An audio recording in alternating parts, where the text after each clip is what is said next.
here's a human being who's completely misunderstood the qualitative nature of existence, and is just, heaping it up onto the quantitative.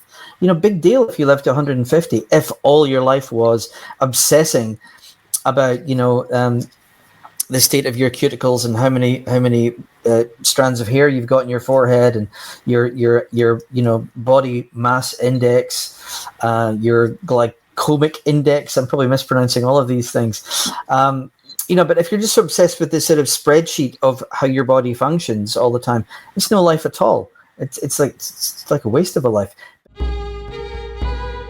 We're going to devote our energies to sports and gardening, all the cultural pursuits as far as they're concerned. In fact, we're going to put the goons to sleep. Meanwhile, we dig.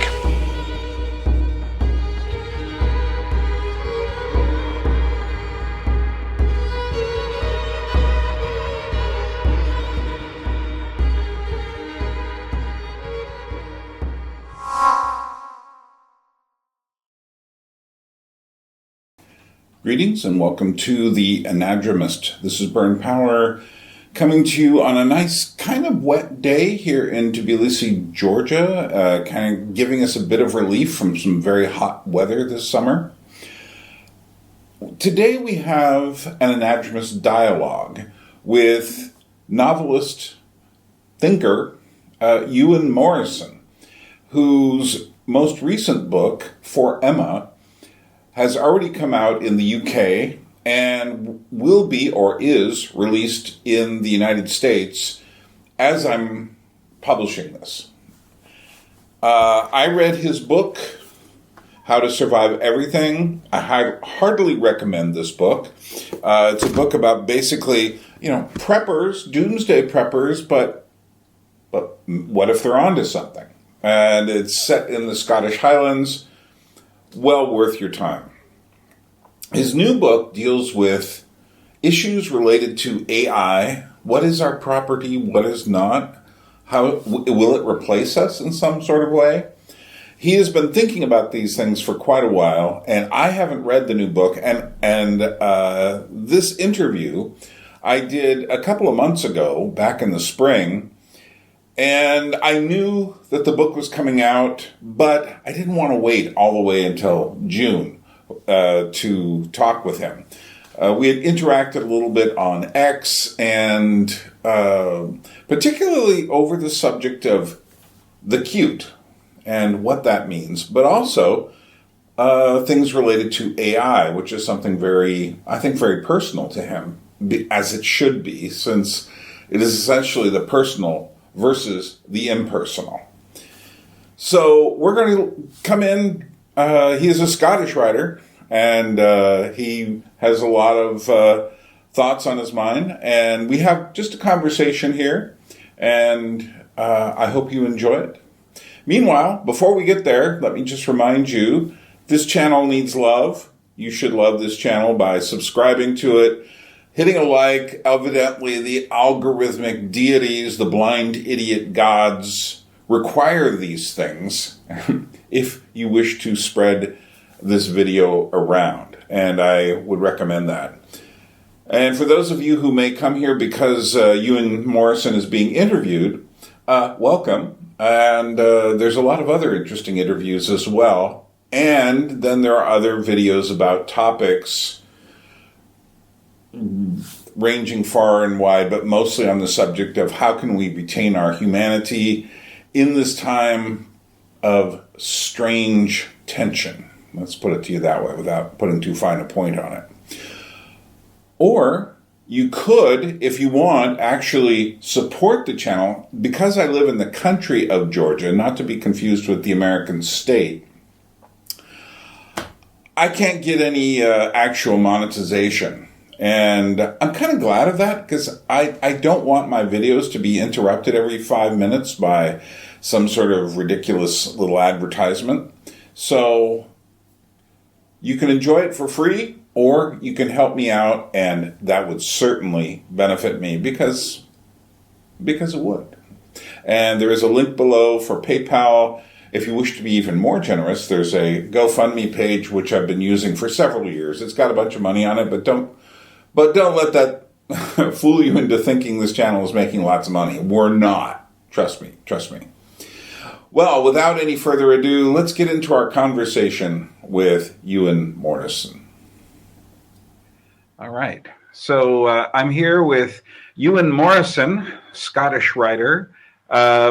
And we got in touch with each other through Twitter, the Twitter, or whatever it is. Mm-hmm. And I noticed he was making interesting comments. I think someone pointed you towards my cute thing, and you'd done a cute, the issues related to cuteness. And that's how we kind of first started communicating a bit. The rise of the authoritarian nature of cute. Or the return of the authoritarian cute, because cute goes way back into totalitarianism as well. Right.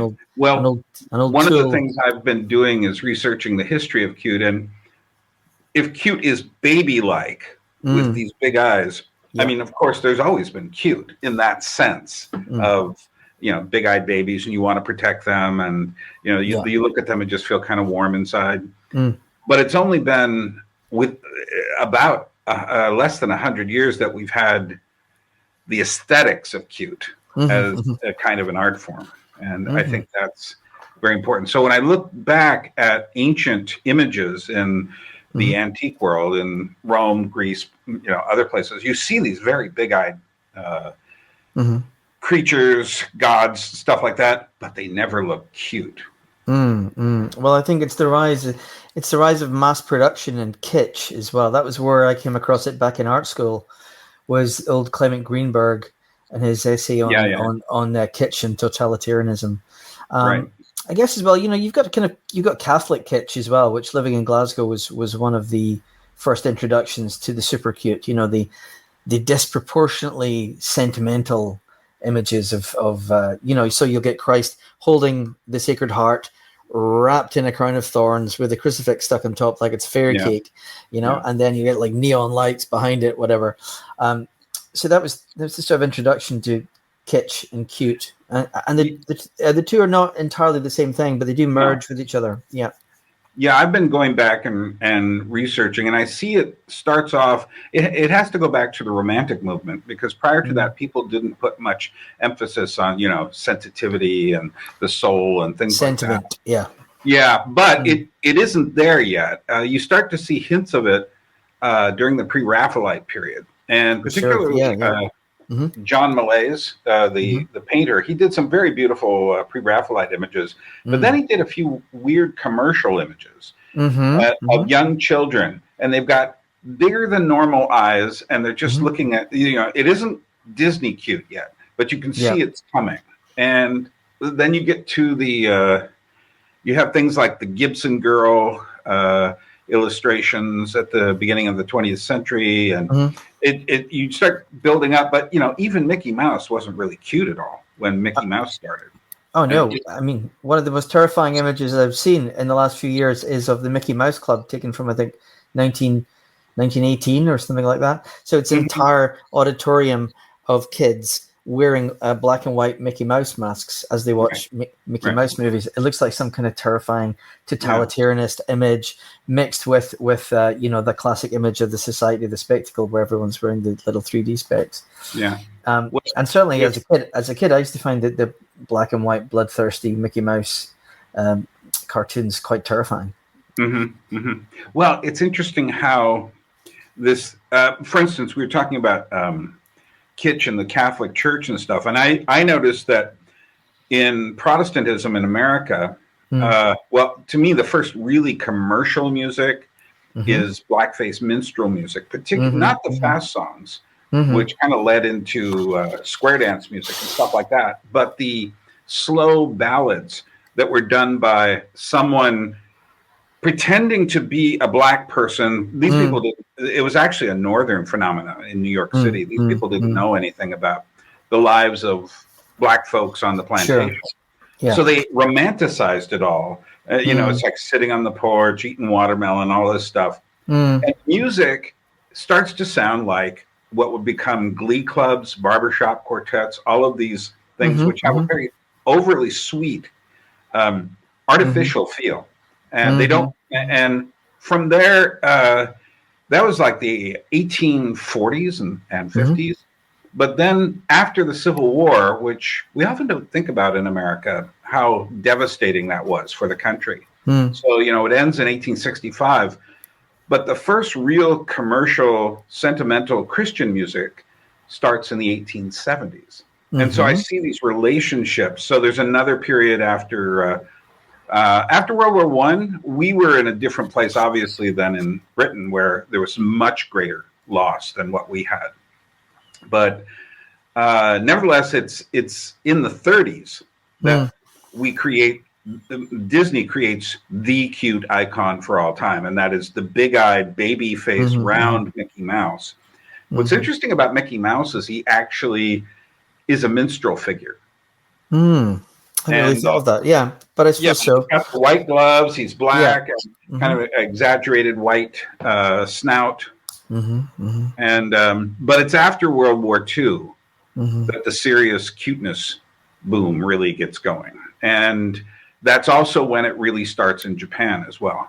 They had the idea of the adorable before that, but it took them being exposed to Mickey Mouse, and with the Americans coming there. Is it not? Well, of course it's Disney, but is it not also mass industrialization as well, and the manufacturing of toys and comics, magazines? Yeah, the whole. Well, there's a whole the invention of childhood, as it's called as well, which really only the invention of childhood in the 1950s. Yeah, actually, the invention of childhood as opposed to teenageness, which is the 50s, really goes back to the Romantic era. And it goes back to, your first real children's literature starts in England in the second half of the 19th century. No, indeed. Yeah. Yeah, but that stuff is all classics, and it doesn't, sometimes it gets a bit sweet. Was it? Oh, yeah. The Famous Five, all this kind of stuff. Child detectives. It's all very cutesy. Yeah, but it hasn't made the switch yet to become this weird, cute thing, which started to take over. I think, actually, the way I'm looking at it now is cute is what's beyond postmodernism, that is, in aesthetics. And the reason I say that is but it's certainly born of the kitsch that was in postmodernism as well.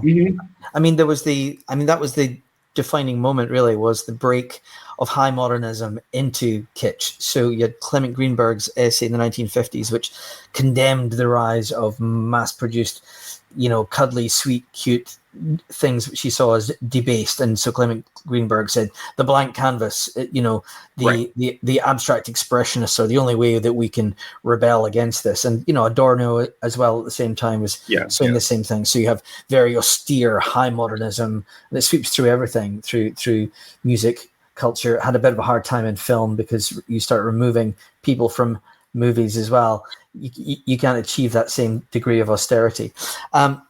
So I think for me anyway, coming through the art school through postmodernism, our whole thing was we're allowed to be trash now. So there's a deliberate trash aesthetic. So it's like Rauschenberg versus the abstract expressionists. So it then becomes Jeff Koons, exhibiting a silver cast of a blow up,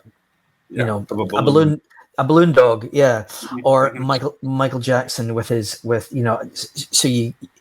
he actually was quite ingenious in as much as he put some of these indigenous craftspeople who made Catholic kitsch in Italy, to work in making his, Michael Jackson kitsch, which I think was created with, maiolica and all kinds of traditional clay glazes. But it's really just like a terracotta image of Michael Jackson with his monkey bubbles covered in these expensive glazes from Italy. So he made these, awful rarefied objects that nonetheless were deliberately provocatively kitsch. And I think it just went all the way through postmodernism at the time.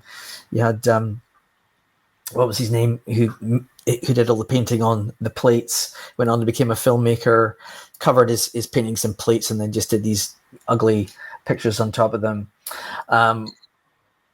I you know, all the way down to recycling images rather than making your own. So I think that there was an embrace of kitsch, which in postmodernism, which is the segue that's led us into this cute thing, which I think also happens with the demographic shift, and as well a move away from even art. And so if postmodernism was a move away from high art into kitsch, then the postmodern becomes a move away from art and the notion of the creator of art. It becomes a kind of group activity, and so I think cute comes into that. So it's more to do with the rise of fandom, I think. Exactly. Yeah. What I've seen is, I remember starting to research the anime and the manga cultures back in the mid 80s. And at that time, it was extremely niche. And later, I found that this becomes people's primary aesthetic cultural experience for not everybody, but many people. I noticed there was a split this year in the movie culture. I mean, you have your indie stuff and Hollywood trying to sell us more superhero stuff. But I think what I noticed was popular. There were a couple of very big, cute Disney cartoons, Despicable Me and Inside Out 2, neither of which I saw. But then on the other side, what was gaining in popularity was really intense horror films. Yes. And I look at that as being the other side of the coin. What Virginia Wilson, I don't know if you ever read her book called the Secret Life of Puppets. And she had this phrase, I don't know if she coined it or if someone else did, but it was called the sub-zeitgeist. And so for her, the zeitgeist, say of the 80s, if you go back to the music of the 80s and such, the zeitgeist was MTV, big hair and all of that. But the sub-zeitgeist and the sub-basement there was all of this explosive, nightmarish, intense, metal and hardcore and grungy stuff, all of which got pulled up like a grappling hook when Nirvana came on the scene. Sure. And but I see now there's this split in culture. I take my friends. I have a friend here who's a philosopher, and I said, "Come with me to horror films." And I've shown him several, and he's beginning to understand what I'm saying. That a lot of the kind of the gist of these things is dealing with, will our humanity survive? So you see more images like dolls, mannequins, clowns, things like this, and you also see more body horror. Sure. And so it's this strange mixture of elements. But to me, questioning what are we doing to ourselves? Whereas meanwhile, in the big world, the cute aesthetic, people now identify themselves with cute avatars and things like that. And a lot of people are feeling, there are people in America feeling quite confident that Trump's victory will somehow change the culture. And I'm sitting there going like, no, I mean, it would be nice if, but no, it's not happening that way. And the book, Cute Accelerationism, that was the scariest book I've read in ages. And because it was all about, and I'm going to do a video on it, but just the organization of the book is strange. And so what I'm going to do when I do it is just go through their language a bit, which is quite I think that's a good idea, because what that book Cute Accelerationism does, and it's an important book. It's one of those zeitgeist books, like Donna Haraway's Cyborg Manifesto, and it shares a lot with that as well. It's a post-humanist text which fuses elements of transhumanism with queer theory, with cute theory, and so the idea, it also does a terrifying job. This book, which is really just a manifesto for a philosophy of life that's called cute. What it does is it demolishes lines between things that we take to be very serious. So high and low culture, well, that was already demolished by postmodernism, but the adult and the child. You demolish the line between the adult and the child, and all of a sudden you're in very, very dangerous territory in terms of behaviors. And I think they do this provocatively and deliberately. That's the dangers that I see in embracing the queer aesthetic entirely. It starts off as this form of rebellion, if you like, against all known traditions. Right. And you'll see that in its hatred or mocking tone or laughing tone when it deals with standard moral positions and religions and belief structures. It just wants to demolish all of those. As there's a long tradition of that as well. You go, postmodernism tried to do the same. Gramsci and Marxism also was involved in the same enterprise of trying to take down the church and the family. Right. But cute authoritarianism. Cute accelerationism. My article's called Cute Authoritarianism. Yeah. There's both. Cute accelerationism is involved in the same game. Really, it's a destroyer of all values, but at the same time, it doesn't come out and say, okay, we're going to do it with Kalashnikovs, or with bombs, or with the power of the state. What we're going to do is we're going to do it in cuddles. We're going to, this is what the text actually says, because the text is infected with its own cute ideology. Right. So they're going to have a revolution by cuddling everyone and turning everyone into manga characters. The interesting thing is that, in a sense, they already have a fifth column. All the cute plushy toys and anime and all this other stuff that's already in the bedroom. I've been asking myself this question very seriously. Should children be given these kinds of toys? That is to say, and should they identify with them? I don't have a specific answer.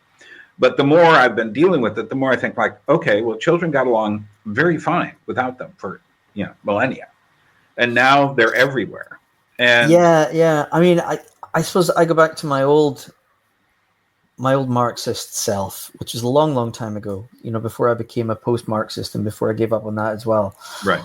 And there's the little part of that says to me, well, these are all just mass-produced franchise objects, whether these be Star Wars or Disney, whatever. And you go to with that mindset, with the goggles on of the society of the spectacle, you look at something like one of those cosplay festivals, a Comic-Con, where there's 2,000 people all dressed up, and some of them are dressed up as Game of Thrones people, as Star Wars people, as Disney people, as manga people. I mean, it's they're having a lovely time, but at the same time, you're looking at people adopting a global franchise as their personal identity. And there's a huge Harry Potter thing there as well. All the Harry Potter people will all come together and meet the other Harry Potter people, and so there's part of me that says, oh, it's great that people are embracing culture, and that's fantastic that they're literally donning the robes of the culture that they're in love with. But at the same time, I can't help but think this is a prescribed culture that comes out of a packet, as it were, and it's the same the world over. Right. So it's a kind of cultural leveling. Also, a thing that I do battle with online a lot of the time as well is the shrinking of the cultural franchises around us. The fact that we're kind of stuck in repeat mode, repeat and recycle when it comes to all the films, the music, the film stars, even the books as well. As Mark Fisher had said, we're stuck in the 20th century, and 21st century culture is really just 20th century culture repeated on a higher definition. Right. So I looked at it as the, in the old Greek tragedies, they had cycles of plays, and they had their tragedies, but they also had the farces. And I'm tending to look at the 21st century as the farce version of the 20th century, and it's just a very strange time. But at the same time, I don't let that keep me up at night. I just say, okay, that's where we are, but what can we do to find a way out of this? And because it is the people who are seeing what is happening to us. And it's more than just a left, right, woke, woke kind of split.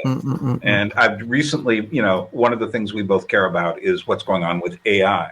And obviously, I'm looking at both sides of the political divide going, neither of you guys really understand this. And for instance, obviously, you've got all the queer theory and stuff like that on the left. And a lot of that is basically the early stages of a very serious transhumanism. But then if you look on the right, I've been recently just going like, how come everyone is always promoting supplements? True. I know. It's true. It is true. Yeah. And it was Megyn Kelly recently interviewed this guy, Brian Johnson, who had, it's a fascinating and frightening interview with the guy. He's the guy who wants to live to 200, yeah? Yeah, he's been trying to reverse age himself. And he does look younger, although more than one person in the comments said he kind of looks like a vampire. And he certainly doesn't look masculine. Well, he was having a transfusion of blood from one of his children as well. So in that sense, he literally is a vampire. But what a life, spending your whole life worrying about, whether you're aging. It's like, well, just age. As I've said in the past, here's a human being he's completely misunderstood the qualitative nature of existence, and is just heaping it up onto the quantitative. Big deal if you live to 150. If all your life was obsessing about the state of your cuticles and how many strands of hair you've got in your forehead and your body mass index, your glycemic index. I'm probably mispronouncing all of these things. But if you're just so obsessed with this sort of spreadsheet of how your body functions all the time, it's no life at all. It's like a waste of a life. Better to live young, die young, and to have actually experienced something in your life that's beyond reducing every aspect of it to data that has to be managed. It seems like a kind of hell, but very typical, I think, of the transhumanist approach to existence as such. Very, very, it's a very left-brained approach to life, as Ian McGilchrist would say. The reduction of everything in life simply to a spreadsheet and data, right? And seeing everything as a problem, but as a problem that can be solved. So here, tech utopianism comes in as well. It's sadness and suffering are problems that can be solved by technology, according to these people, not foundational elements of existence. And you see this, some of the pushback you get from the AI pushers who work in the arts. They say, well, the great thing about AI art is it takes all of the suffering and hard work out of making art. And, you get true artists who see that and they go, well, hold on, that stuff you're calling suffering and all that hard labor, we call that engaging with the material that we work with, whether that's, a 6-string guitar and it's taken us 8 years to learn, or whether that's pigment on a canvas or words on the page. We enter into a flow state when we embrace difficulty. So when you remove difficulty, you're also removing that flow state of engagement from the artist. So they fundamentally don't understand the psychological and in fact also spiritual processes of art making. Right. They just see it as a bunch of problems to be solved. Try to imagine a Dostoevsky novel without the suffering. What would be the point? No, indeed. You don't have anything to say. These people who, part of it is also, I think one of the things that developed in the post-war era, post-World War II era, is an emphasis on the individual. And more and more I'm thinking it's like, as many aspects of the traditional Western culture have been falling away, the one last thing that people will tend to believe is in the self, the religion of the self. It's a totally romantic thing, because there's no, why would any specific self have the answers that you need? Why would you, go within and find the answers? Well, that doesn't really work. You have to engage with those people. I once got to a point in my life, I was around 33 years old, where I'd solved a lot of my problems. But I was just smart enough to realize now, when I go back down from the mountain, then I'm going to meet other people and it's all going to get blurry again. And sure enough, it did. And Zarathustra coming back from his cave. Maybe, yeah. So I felt like we have basically made the self. I mean, so much of what we see now is people who are saying that, the reason why it's almost illegal to question anyone in certain modes of woke philosophy is because, one, they're seeing what you're saying about pain. Nobody should go through any pain. Pain should be illegal. But two, I'm afraid if this person has a problem and we don't fix it, I will have a problem. And so it all comes back to the self, where people are doing things for the benefit of themselves, so that the only thing that they actually worship are their desires and everything. But as you've already stated, those desires are being manipulated from without. Now, there's a very different take on this, which I found really compelling. If you ever come across The True Believer by Eric Hoffer. So it's been around for a long time. He was a longshoreman. He wasn't a philosopher, but he did amazing work in philosophy and psychology. So his big thing is the belief systems that people will fall into when they're tired of having failed as a self. So, and this ties in with Zygmunt Bauman's sociological theory as well, that the self is a burden for a lot of us.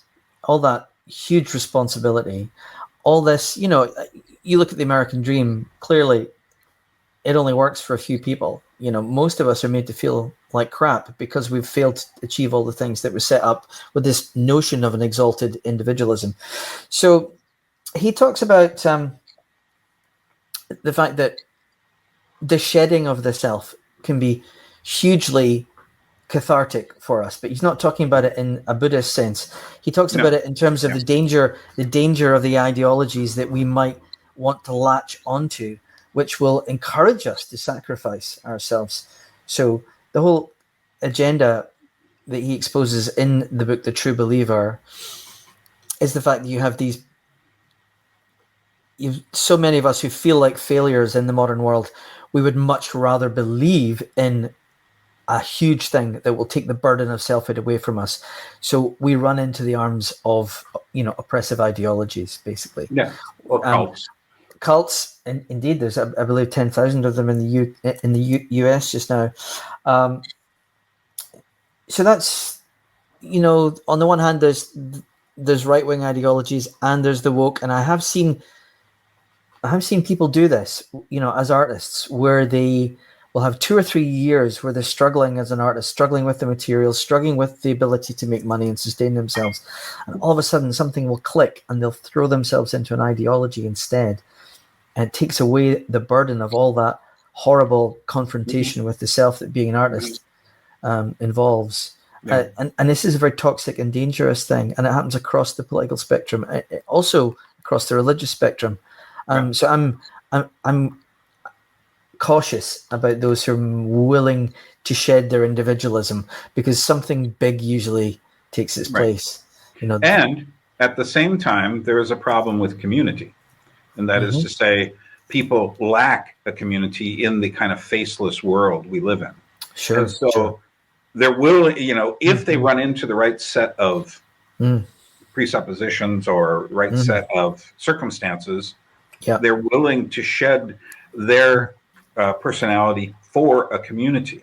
And I've seen this all the time. I mean, we both mentioned on Twitter that we had, phases in our lives where we were under some sort of cult-like presence, oppression.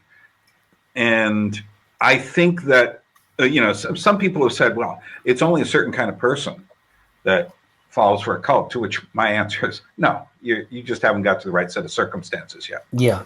And but I feel like for me, having gone through that, it's made me absolutely immune to, when I start feeling too many people agreeing on too many things, I start saying, Also, I think reading the works of Jacques Ellul, particularly his book on propaganda, makes me realize how affected people are. He talks about horizontal propaganda, and that's what's going on right now. I have the X account, and I have the Facebook. On Facebook, I consider it more dangerous in a way, because many of the people I know there, lots of Georgians are there. They use it almost like text messaging. So I'm at the door now kind of stuff. But a lot of the people, when I first got on Facebook, I suddenly connected with all these people I knew at different phases of my life. And now they're just in this mode of, it's just like it keeps spewing all this political stuff. As if everybody who's reading it would agree. And also, I've seen one particular friend, there was someone in the comment section who said, well, I'm not so sure about X. And he just wrote, if you're going to start talking about that, no one engage with this person. And they don't realize when they're doing that, it's kind of like, hey, where did your mind go? We should be able to talk with anyone. And I was just thinking today of a friend I knew back in the early 80s. She'd been a radical lesbian. We had all sorts of arguments, and we were really great friends. It's impossible to imagine that sort of split today, and you still are friends. Well, interestingly and paradoxically, I think one of the things that's come about through the growth of identity politics, identity ideologies, is that you end up with these strange allegiances that start forming, on the other side of that polarization. So I think we've had a good 10 years of that polarization. And I left Facebook precisely for this reason, was that I felt it become a dangerous place to actually have discussions with people, because people would just jump on you and they would just hound you until you agreed to their political position or ideological position or their ideas about, how people should live their lives. Twitter X was a bit more lively for some time. It's now probably going the other direction, where it's got its own kind of problems now. Right. In terms of the kind of group think that's now starting to take over there as well. But sorry, just to say that I've found on X that I found myself in discussions, say, around the issue of hate speech in the UK. So we had a very big blow up in that in Scotland, where there was the some new hate crime laws were brought in. The way it works is it's usually brought in, to stop sectarian language at football matches, or to stop. There's usually an element of trying to protect religious people, but then the identity groups people also jump on it as well, and try to use it as a way to police people with differing views from their own. So we ended up with a very strange situation where the government had created a campaign along with Police Scotland, where they'd created a fluffy monster that was named the Hate Monster. It looked like something from Sesame Street. And here again, we come back to cute authoritarianism as well. And it did. It created a public campaign encouraging us to inform on our fellow Scots if we heard them saying things which other people in other protected groups might find offensive. So the whole campaign was there was something quite Stasi-like about it, but it was under the mask of this cookie monster. Don't feed the hate monster. All this kind of authoritarian language hidden beneath cuteness. And what I did find was that we ended up creating a group of people who were against this, and we came from all walks of life. So we had lesbians and gays who'd been, ostracized by the changing nature of identity politics, Christians, Marxists, and libertarians, along with old school Scottish nationalists, and all of us, you could say, we're all trying to beat this, animated furry monster. Yeah. So we were brought together just to try to defend the idea of freedom of expression in our own country. Right. Well, one thing I have noticed in the UK is I find that the people at Unheard and Trigonometry are very good at trying to, hold the tension, which is what we need to have dialogue.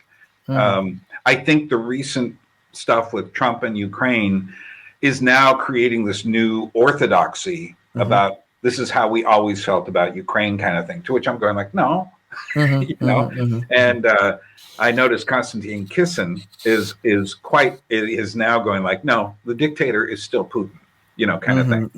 So, and he's certainly not woke. So it's this weird thing, but part of it is there was a free speech advocate, Nat Hentoff. I don't know if you're familiar with his writing. He wrote for the Village Voice. He eventually got kicked off of there. He'd been there since the 50s. He got kicked off because he was not pro-abortion. He was not. He was an atheist. He was very much old school leftist. But he just was seeing more and more of the. He was seeing essentially variations on the transhumanist situation well before, back in the 80s. Actually, I remember reading some of his stuff. But he wrote a book. Well, it's a book of his essays, and it's called "Free Speech for Me, but Not for Thee." And one of his, in the beginning of the book, in the prologue, he says, one of the things that is very clear to me is that people want free speech until their group gets power. And then they immediately start to turn it around and censor the others. I'm afraid that's true. I think history really does show that free speech tends to be the position which the underdog employs to try to get their voices heard. And as soon as they take control, they have a tendency to try to clamp down on the free speech of other people. I think it's a horrible human quality, but one that we should be aware of. There's always the little hope that we can, as Steven Pinker says, there are the better angels of our nature that we can learn from human foibles and the way that we're wired. If we don't, we lose something. It is the wrestling that helps us to understand life. And that's also where truth is located in this zone where you're engaging with others. And some people say, well, you can't get to absolute truth. I said, yeah, you can't. But here's what you can get to. You think about dogs as, little pets and stuff like that. Someone else thinks about them as like Old Yeller from the book, real faithful creature. Someone in the Islamic world thinks of them as dirty. Someone in China thinks of them as food. Someone else has never really spent any time with dogs and thinks of them as Goofy or Snoopy. But does that mean we can't talk about dogs? And by collating this information, have a better understanding. For instance, one of these people can be someone who's really afraid of dogs because they've been bit. But by talking to each other, that person can learn that there's people who have had wonderful relationships with dogs. And the person who has wonderful relationships with dogs can see, some dogs are really, nightmarish. So, but the person who takes all of those together, they don't have the absolute truth, but they're closer to understanding what a dog is. And certainly, in saying that, no one would confuse a dog with a cat. As far as their nature. I think you're talking about, an ideal speech community where, yes, of course, where everyone would just get together and say, well, like, how was dog for you? Right. No, that's not going to happen. Yeah, it's certainly not going to happen in today's very look what's happening with what is a woman. Polarized. And which is something I think, 20, 25 years ago, no one would have thought that would be an issue. But now, I'm sitting here in Georgia, the most left-wing person here. I say, well, let me just give you a question. I said, do you think that a man can become a woman in the full biological sense of the word? And they all look at you and go like, no, that's ridiculous. And even though they've taken on certain aspects of woke ideology, but they don't really understand it. The extremes don't even occur to them what would be possible. So they're still like in the early 90s in their mentality about, say, the LGBT stuff. Well, maybe though there's an experience there and a distrust of the large state, just because of where Georgia was relative to the Soviet Union. And so if you look at gender politics here in the UK and in the US, you have two groups. You have the identity politics. People are fighting for new rights, they would argue. And you've got those, who you might call TERFs or maybe the LGB Alliance, who claim to be, against T. Right. But both are effectively arguing for the same solutions. And I think the solution is more power to the state to sort out this problem. So if you have both sides arguing for more power for the state, you have to ask whether or not this whole problem was created by the state in the first place, because the state's the only winner at the end of the day. The state gets to grow because of this conflict between two different groups.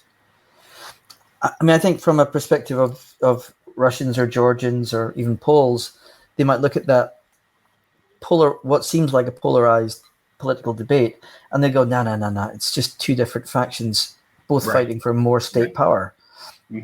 And I think we have to watch that with all of the political eruptions that we see. I tend to try to view them upside down, not what do they manifestly talk about, what do they manifestly want, but what would the new powers that would be required to put these claims into effect, result in more power or less power to the state. So any claims anyone makes that they're in any way oppressed doesn't mean you have to give more power to the state to sort it out. And I'm very skeptical of that. Right.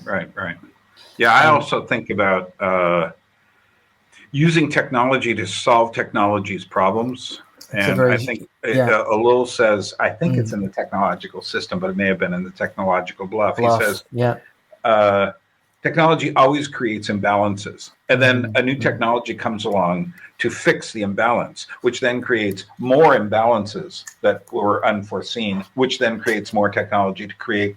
And it seems like where we are now in so many different ways. And there's a really good illustration of that recently. So a couple of months ago, there were these adverts for, those trackers that people wear around their wrists. They like monitor 15 different things to do with your body, your temperature, your pulse, your heart rate, your footsteps, all the rest of it. And so they were starting to be sold in terms of mental health. So you could be checking your mental health. So now we see the negative consequence of that is that people who have trackers are now more anxious about their mental health. And it's now been reported that it's making them less mentally well as a result of it. Well, so I'll be 70 years old this year. And I'm old enough to remember when there were in America, sometime in the 1980s, they started handing out the ADD, ADHD diagnosis to children. And then they started assigning them Ritalin and such. And I had, what shall we call them, developmental problems when I was in school and, 7, 8, 9 years old. I was brought into a counselor for various reasons, but there was nothing permanent about that. That is to say, there was no label given to me. Later, I met people who had gone through that system in the 90s who now saw themselves as ADD or ADHD or bipolar or something like that. And I noticed that the label was this weird thing in conjunction with the medicine. And that once you start labeling the thing, you can no longer see that, it's like you feel the sense of determinism about who you are. Yeah. Well, I mean, someone who's struggled with mental health issues for most of my adult life, I've been in a few labeling boxes over the years and had medication and therapy administered to each of those labeled boxes. And my conclusion from all of these experiments in being labeled and being medicated and being put in different kinds of therapy is that they still quite haven't got to the bottom of what ails me. And what ails me was an existential thing about child rearing, the way I was reared, the way I was probably mistreated or neglected, the way that I developed learned helplessness as a child. And from learned helplessness comes varying degrees of depression, addictive behaviors as an avoidance technique. So, you can call all these things, you can call them, bipolar or borderline personality, disorder or cluster, any number of cluster Bs or major depressive disorder or whatever. But it came from something very organic through an interaction with different people. And I think to label and medicate it doesn't really, I'm 57 now, and I'm without medication and without therapy. Probably time heals wounds as well, Yeah, well. But I think I certainly, in the past, jumped at diagnosis with the promise of a cure that might come in the form of a bottle or a specific medication. I'll take my pill to feel better. But I, like many are now saying, I find the negative effects of antidepressants specifically on artistic people are, accumulative and terrible. And that we're probably, most of us, if we're not suicidal, better to try to find a way to live without them because they create such emotional numbing. Exactly. That it's very hard to be artistic in any in any meaningful way. Sorry, I've gone on about that, but that's very important. Every time I see people talking about the drug situation in America, and they're saying, they give all these strange solutions, and I'm just going like, I just want to raise my hand, going like, you can investigate all the reasons for this in your kind of materialistic way, seeing it as biochemical stuff that needs, this kind of drug to change it. There's a lot less of, Freud's talking cure going on. Sure.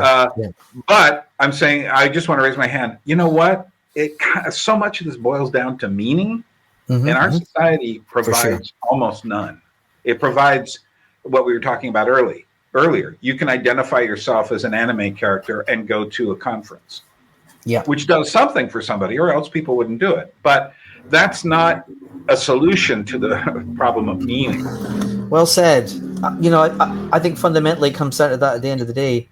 What the depressed person, what the person who's locked into a state of learned helplessness, and I know many people like this, and an alarming number of children who are like this, what they're lacking is meaning and motivation and goals that are tied to something that's, either transcendent or bigger than they are, something they can commit themselves to. Right. The meaning crisis is very real and goes hand in hand with the so-called epidemic of depression that we're seeing specifically with the young today. Which brings me around to the subject of nihilism, which I'm quite alarmed to find that nihilism is becoming normalized within young people today, and that there's this idea of optimistic nihilism now, so that what was originally, as Dostoevsky and even Nietzsche pointed out, nihilism poses a problem to us. The lack of meaning means anything's possible, but anything is also without value. So how do you choose to live a life when nothing has value? How do you posit and invest time and effort in anything when everything seems relative and meaningless? So I think that's where we are today. I think so much of the mental illness comes specifically from a lack of meaning. It comes from that horrible question of why. Why should I work? Why should I invest time in things? And I think it's exacerbated by the new technologies that people see. So, for example, I'm hearing from young people today, why should I be a writer when I'm just never going to make a living because AI is going to wipe us out? Why should I be an artist or painter or graphic designer because AI is going to remove all those jobs? So there's this destabilizing effect that technology is having, and it's accelerating us into deeper nihilism because, one of the images of the sort of nihilistic endpoint is the person alone in a pod who's being brought all their food, brought all their distractions and entertainments, via media on a screen, given drugs to pacify them so they don't rebel, scream, or go insane. But their whole life is basically without meaning. And that's been a product of the advance of technology that's basically taken away all struggle from them. Right. Drugged up on UBI, entertained, and provided with games to pass the time. Unfortunately, as well, this is something that we heard from Harari, at the World Economic Forum. He was talking about that's one potential future for what he called the useless class of people who will not be employed by technology. So this is a class of people who have no meaning at all in their lives. They're simple consumers of universal basic income, consumers of food, of entertainment, of drugs, and that's a horrific thing to gaze down the tunnel nihilism with weapons of mass distraction. Indeed. I didn't invent that, but no, it's a great phrase because that is what we've created. Yeah.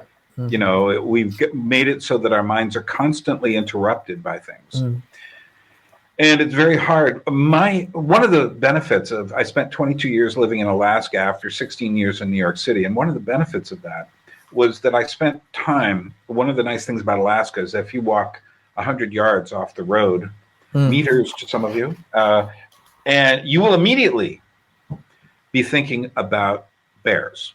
And or if it's the winter, you'll be thinking you don't want to freeze to death. Yeah. So there's something of this reality. I often say to people, I listen to postmodern people talking about how everything is a text and it's a text commenting on a text. And my answer to them is, I would like to take you to Alaska. I know where the bears are in the second half of the summer. And I'd like you to just spend some time with these bears, because what you're saying, they aren't a text. They're a bear. And they look at you very differently than you look at them. This reminds me of Teddy Roosevelt, Teddy and the teddy bear, which came from Roosevelt. So Roosevelt was suffering from what at the time was called Americanitis. It's which you could call it in the Middle Ages. You would probably have called it acedia, and in our contemporary manifestation, you'd probably call it chronic fatigue syndrome. Yes, and his cure for Americanitis was to go out into the wilderness and camp and hunt.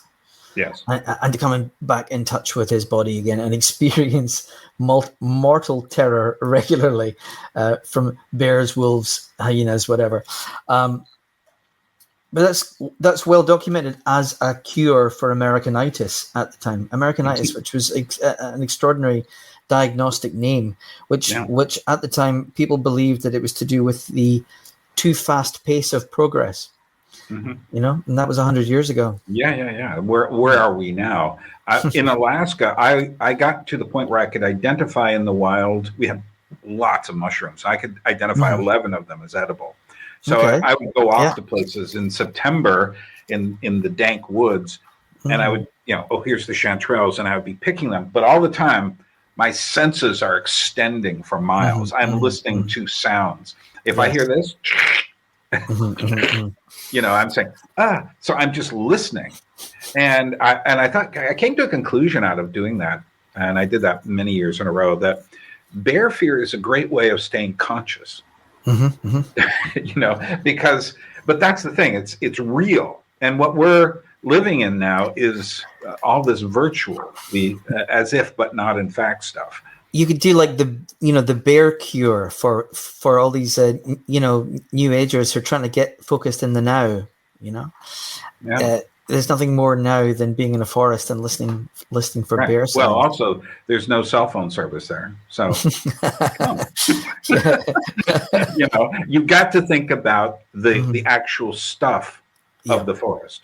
And I've gotten myself into some really strange physical locations and going like, okay, this was probably and I remember coming to this one place where there was a spruce tree, and underneath it was this big section that looked like it had all been laid down. And I said, I don't know what this is that is doing this here, but I think I'm in the wrong place. It's definitely a nest of some kind. For a very large bear. You don't want to lie down there and have a rest because it looks comfy. That's for sure. Yeah. So, but even in Georgia, the nice thing here is I'm living near a park, and there's a slope that starts out of the park, and you can hike up it. You can actually take a little gondola across to the place called Turtle Lake up there. But then you can keep going on the trail. And you just keep going until you get to Armenia. So basically, the mountains start directly behind me. There's two sets of mountains, and they are quite interesting. Plus, the Georgians themselves, especially once you get away from the city, are kind of like wild creatures themselves, in the sense that they're not acting at all like people do in suburban America or urban America, or even small town America. They're acting in a very different kind of a way, which is wonderful. One of the reasons I'm here is I'm getting older, and one of the things I learned about aging is if you just find yourself sitting and watching things, you begin to decline. I mean, I do sit and watch things, but I'm also always using my mind trying to figure out what these things are. It's a very kind of calculated watching. But when I go outside, we have a script that's psychedelic. It doesn't pertain to any other alphabet in the world. We have a language that isn't related to any other alphabet in the world that makes strange, they're called ejective consonants. There are, it's just a very interesting place. I mean, it's biologically, this small country is about the size of Switzerland, has mountains taller than the Alps, and it goes down to the Black Sea, and they can grow oranges down there. So there's a variety of, from the alpine to the subtropical in one little teeny country.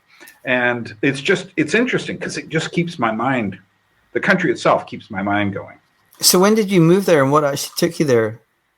I moved here in 2018, officially, the end of the year.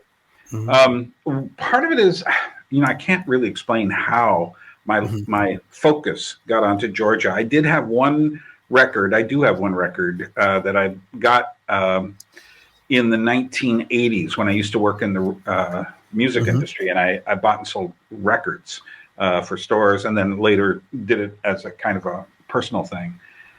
But that was very interesting music, but I never thought about it again until 2012, when for some reason I started thinking about the relationship of a person's philosophy with their music.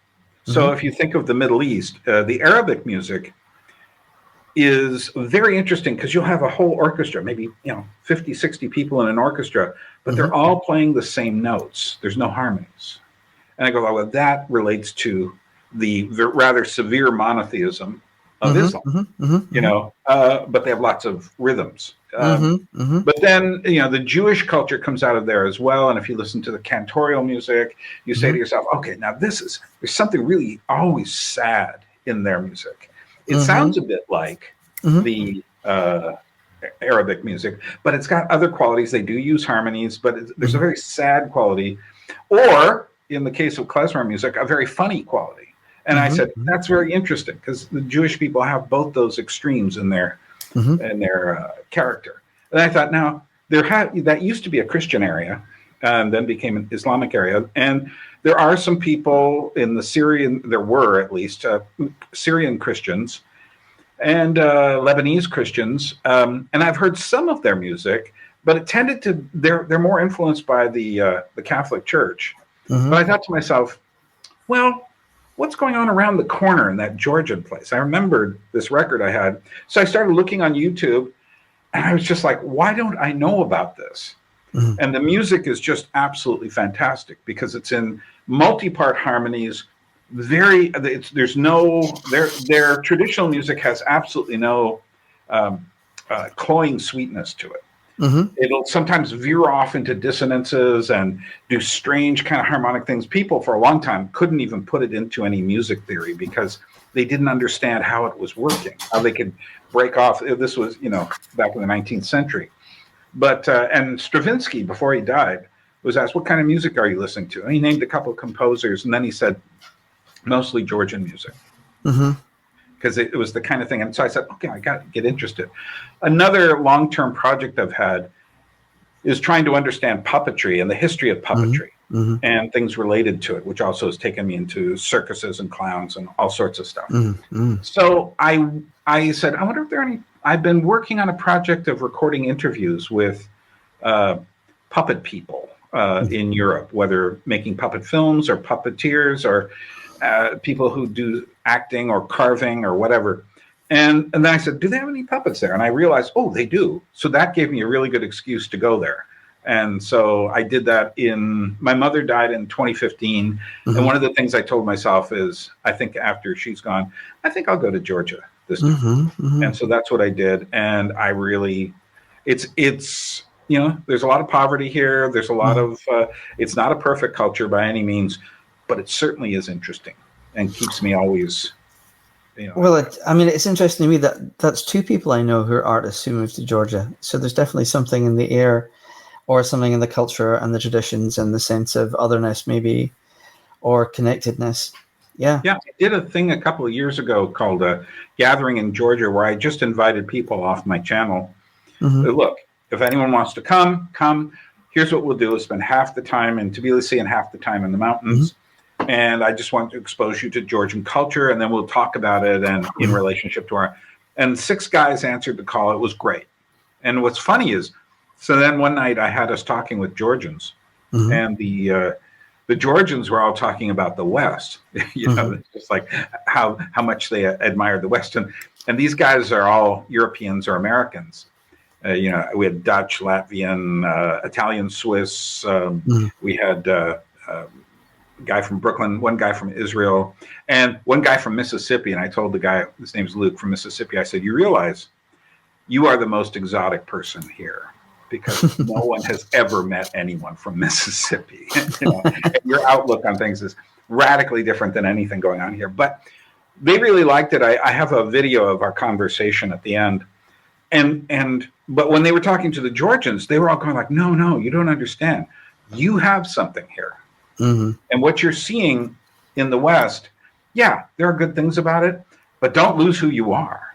Mm-hmm, mm-hmm. Because who you are, there's a lot of really strong qualities. And what everyone admitted was, my friends, they admitted that there was cohesiveness to the culture still that mm-hmm. no longer exists in America. Mm-hmm, mm-hmm. And of course, the smartphone and the computer, television, postmodern movies, Disney, and all the rest of it are all here. Yeah. And they're making inroads, but at the same time, you could probably go up to any high school student here and say, do you know any folk songs? Mm-hmm. And they would all know many. Whereas you could do that in America and they would just give you blank looks. Oh, I find that I had a humiliating experience of that in the Alps in Italy, where I was actually on my honeymoon, my first one. And we were staying up in one of the refugios above 9,000 feet. And lo and behold, the 9 men at the table next to us burst into multi-part harmony. It turned out they were an Alpine choir. Yeah. As they're chowing down on their venison. Yeah. And we got chatting and they found out that we were from Scotland and they wanted to hear a Scottish folk song. And so I think my then wife and I started singing the Bonnie Bonnie Banks of Loch Lomond, which is not a very old song at all. No. And after probably 3 lines, we started diverging in terms of our understanding of the lyrics because we didn't actually know the whole song. Right. And we were ad-libbing, and it became clear to the Alpine Choir that we didn't know our own culture. Mm-hmm, mm-hmm. Which was one of the nice things where I live here is they have what's called an ezo, which is a courtyard behind mm-hmm. the building. Mm-hmm. And across the street from here, a couple of real postmodern, twisty buildings that are like 40 stories tall. But on this side is our older buildings. And this building is from 1956, a Stalinist building with mm-hmm. massive walls. It's actually good. It's not very tall. Mm-hmm. But in the courtyard, you can hear things going on. One of the things I noticed looking down below is I will see people in their teens and 20s talking to each other. And they're not even on the phone. Maybe one of them might be, but most of them are just talking. And they go out there to smoke. And I almost am at the point where it's like, okay, smoking I don't think is a good thing, but bring back smoking for the social cohesion. Yeah, exactly. Then to be addicted to constant mm-hmm. distraction.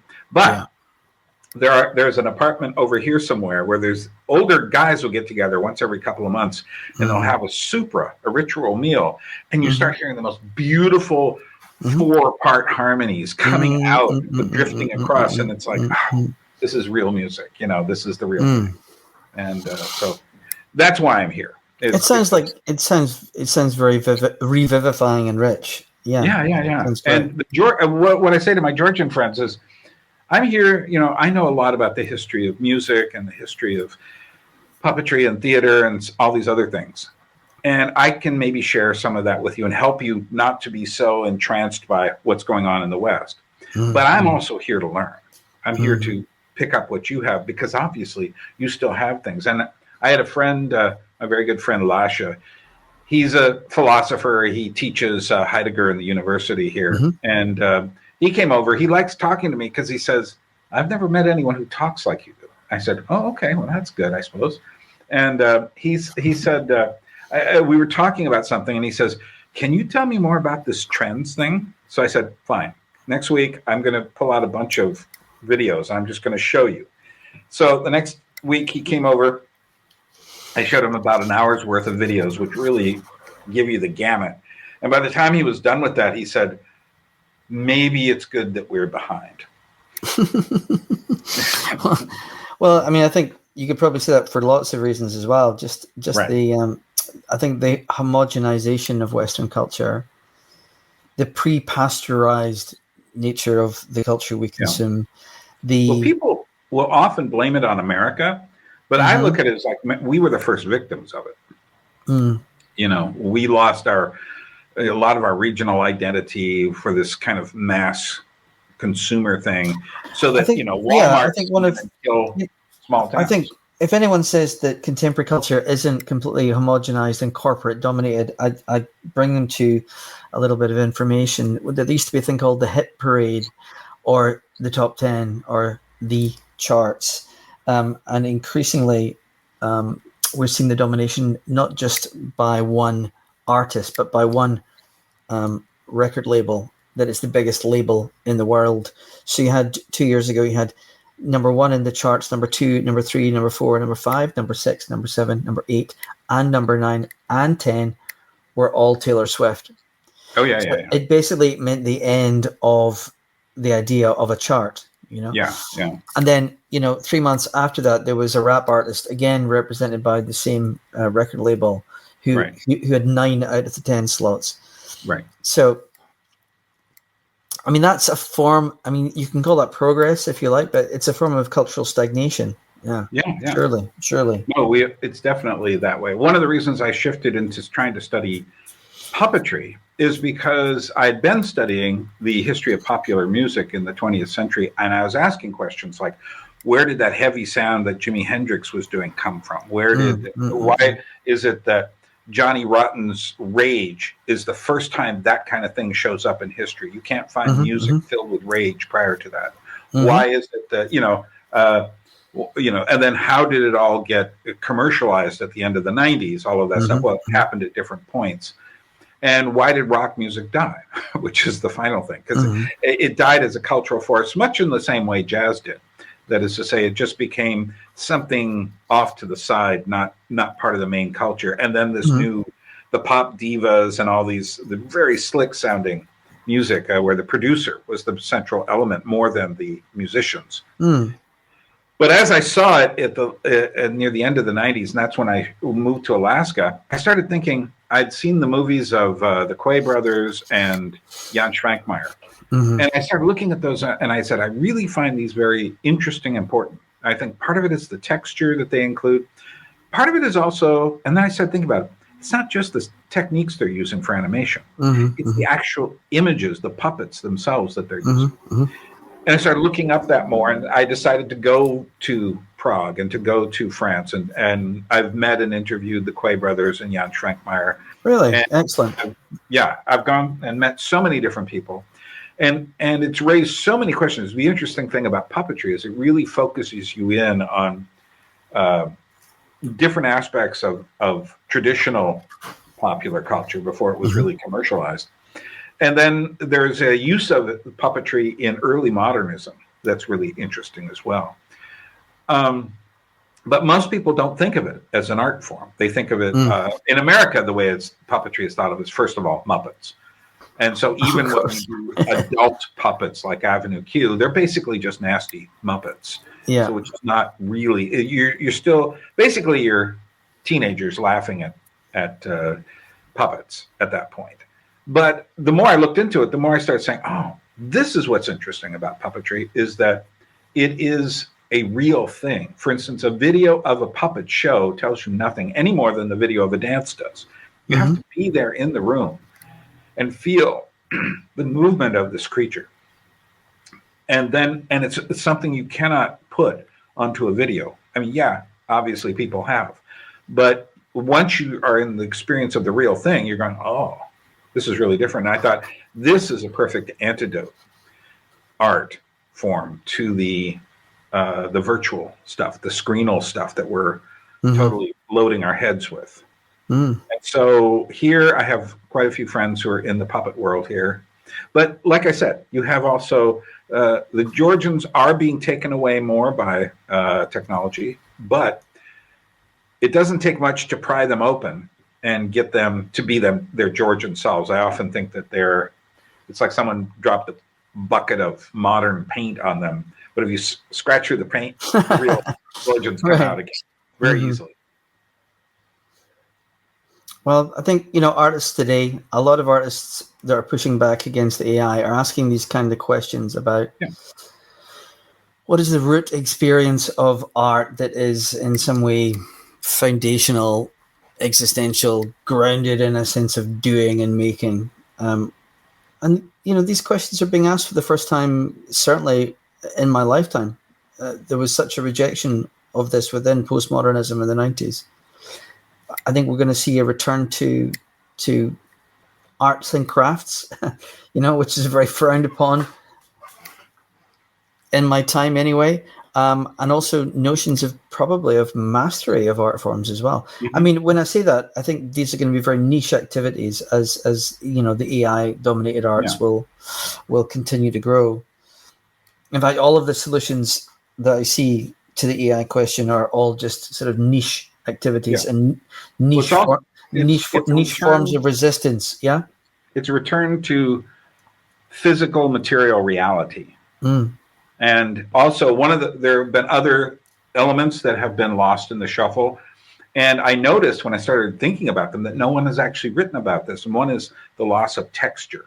Mm-hmm. So many of our new buildings are just glass, steel, cement, and they're just flat surfaces. And in America, you have endless suburbs with white walls inside, and everyone's living in these weird things. A friend of mine from the Netherlands, Job, calls them Netflix boxes, because they have so little detail inside that the only thing you really get from them is the screen. And so the need for reincorporating texture back into our lives. Another thing is, where did the ornamentation go? Why did Bauhaus react and so strongly to it, and the early modernists? And then it was the kind of thing that once they started building those new buildings, I think the early works of these groups are very interesting. But once you get to a certain point, then suddenly the developers and the new style architects go, we can deal with this, and then creating just endless repetitions. One of the things they did is they took the modernist styles and then put them with the new substances, plastic, glass, the new ways of working with these things to create dead space. Yeah, no, absolutely. Interesting that when I was in art school, I was listening to Einstürzende Neubauten, which, of course means tearing down new buildings. Right. and they were all about texture and, recording the noises made by breaking glass and hitting metal and hitting wood and machines that were grinding down things, and they would incorporate that into their music. Right. At the same time, I was watching Svankmajer and the Brothers Quay. So it was a unified aesthetic, which is all about a kind of mucky, grimy, ruined culture. Right. Well, they were both so inspired by this kind of gray world behind the Iron Curtain. Yes, exactly. The Quays were Americans who ended up living. They live in London now, but they ended up going behind the Iron Curtain, and they would see these strange. Like in Poland, you couldn't get a variety of products for people to buy. So maybe one day it would just be light bulbs, and so light bulbs would come into the store, and they would display just one light bulb in boxes on the shelf, and people would all go in there because they've been desperate for light bulbs. But they would see this at night behind kind of a dirty gray thing, and that would inspire them in something like Street of Crocodiles or something like that, where you have these weird images of light bulbs.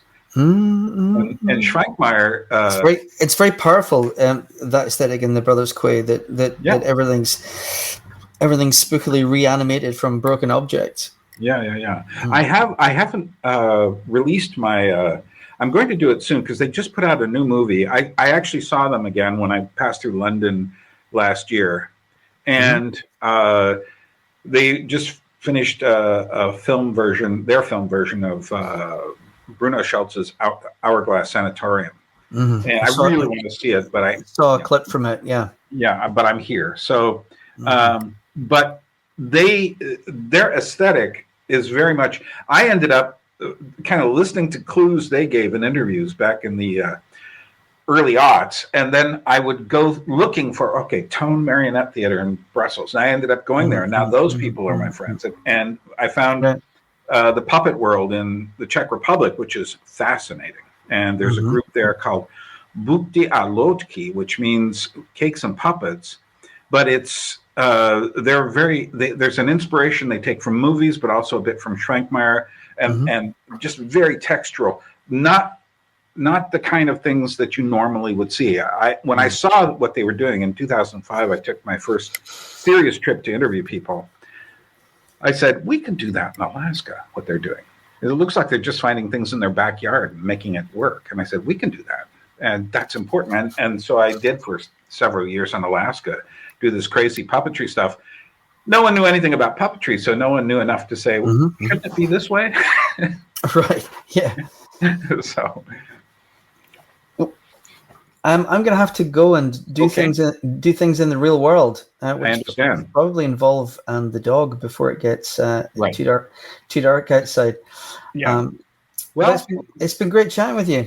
You too. It's been good talking to you, and finally get to meet you after the little exchanges on X. So no, it's great. It's good to talk about aesthetics beyond the postmodern framework. I left the art world in the 1990s, and I was sort of an escapee from postmodernism, and I've been trying. I think it's taken me a long time to get regrounded after that, but I've definitely found a way through working in literature to do that, because it did strike me the whole postmodern art culture as just deeply nihilistic and destructive of are you familiar human values. Are you familiar with these art movements, lowbrow art and pop surrealism? Oh, I don't really have much to do with the art market anymore. So it's just type those words, lowbrow art and pop surrealism. Type them into a browser image search sometime, and it's just something to think about. Good. Yeah.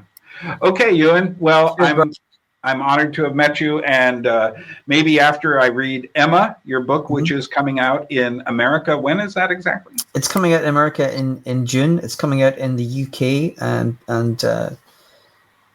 the networks around the UK in 22 days time, March the 25th. Well, I'm purposely buying the hardcover American copy. I've already got it pre-ordered in America. Great. And once I've read that, I've already read your How to Survive Everything. How to Survive Everything, which I also recommend. Go get that book. It's a great book dealing with, is the end of the world coming, and what if it is? What if it isn't? What should we do?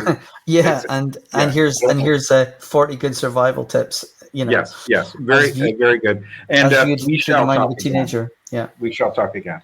We shall indeed. Excellent. Okay. Take care. All right. Well, I hope you enjoyed that interview. I did. And I look forward to talking to you again someday, and maybe someday in real life, because to me, that's where it all boils down to.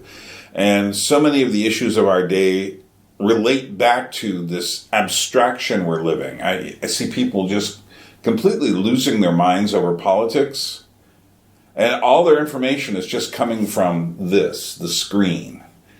And it is, of course, hard to know.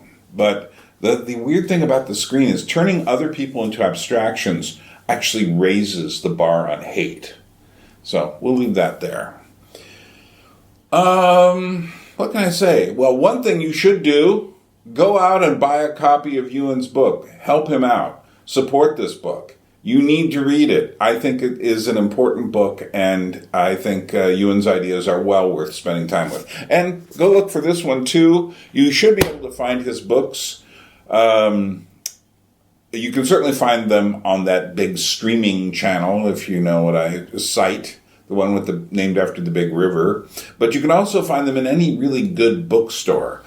Look for Ewan Morrison's books. Buy them. You need real physical books. Buy them. Without any further ado, from Georgia, where we say droebi, which means temporarily, we will indeed meet again. Nachwamtis. A people without history is not redeemed from time.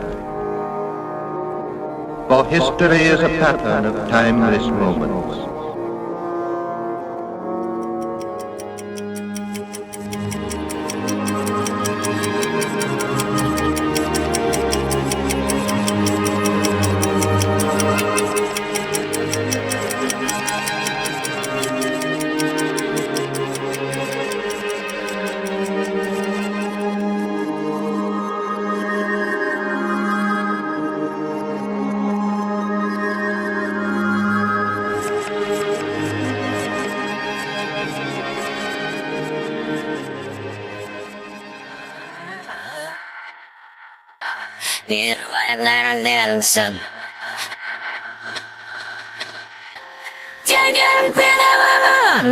Trains go to slide. Sliding one direction will be nothing. Nothing you can measure anymore. Listen to listen of the world's cross the threshold. It's over to so. When they say this, repent, be repent, be repent. When they say this, repent, be repent, be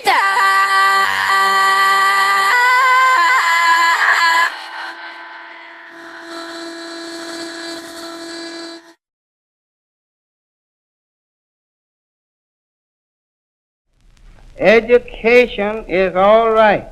I will tell you before you start. Before you educate the head, try to educate the heart.